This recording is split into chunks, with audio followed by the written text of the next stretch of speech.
Hello everyone, in this video I'm going to work on the derivative of an exponential function y equals x to the x.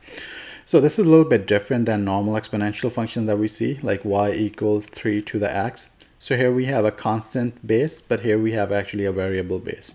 So let's go ahead and work on this problem. So y equals x to the x. So first thing I'm going to apply is a natural log to this x right here. So one of the natural log property is that we have e to the ln of a equals a. So similarly, e to the ln of x equals x. So what I'm going to do, I'm going to make a substitution of this e to the ln of x for x here in the base. So y equals e to the ln of x, and that's raised to the x power. So I substituted e to the ln of x. Now here I'm going to apply another property of exponents. If we have a to the m raised to the n power, so that is equal to a to the m times n. So in this situation, we go ahead and multiply the exponents together. So similarly, we have e to the ln of x raised to the x, so we can multiply the exponents here. So we get y equals e to the x times ln of x. Okay, so we just multiply these exponents together. Now we go ahead and take the derivative. So we get dy over dx equals d over dx of e to the x times ln of x. Okay, so we get the derivative on the left side and the derivative on the right side. Now we have to use the derivative of the e to the x. So let me just explain that. So we know that d over dx of e to the x equals e to the x, but we have a e to some function of x, so we have to apply the chain rule here. So it's going to be d over dx of e to the u equals e to the u times du over dx. Okay, so let me write this down again. So we get dy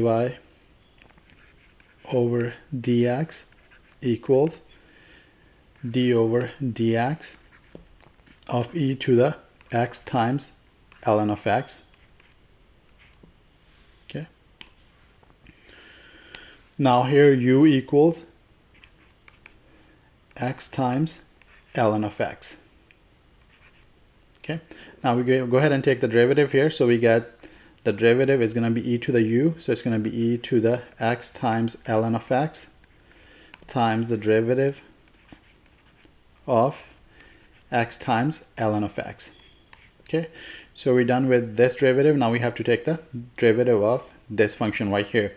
So here we have a product of two functions, x and ln of x, so we can apply the product rule. So the product rule would be, if we take the derivative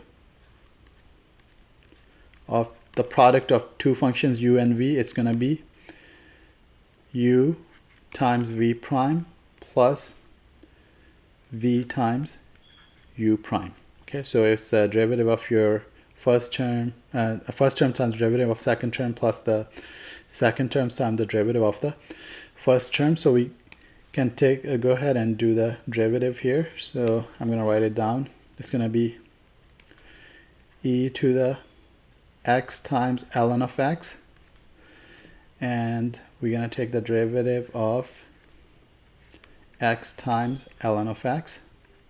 Okay, so we apply the product rule here inside to x times ln of x, so we get e to the x times ln of x times, this is going to be x times d over dx of ln of x plus ln of x times d over dx of x. Okay, and here e to the x times ln of x, I'm going to substitute basically x to the x for that, because that's what this is equal to. So it's x to the x times, inside we get x times the derivative of ln of x is 1 over x plus ln of x times the derivative of x is just 1. So this x cancel this x, and we're left with x to the x. In parentheses, we get 1 plus ln of x. So this is the final answer for the derivative of y equals x to the x. Hopefully this helps.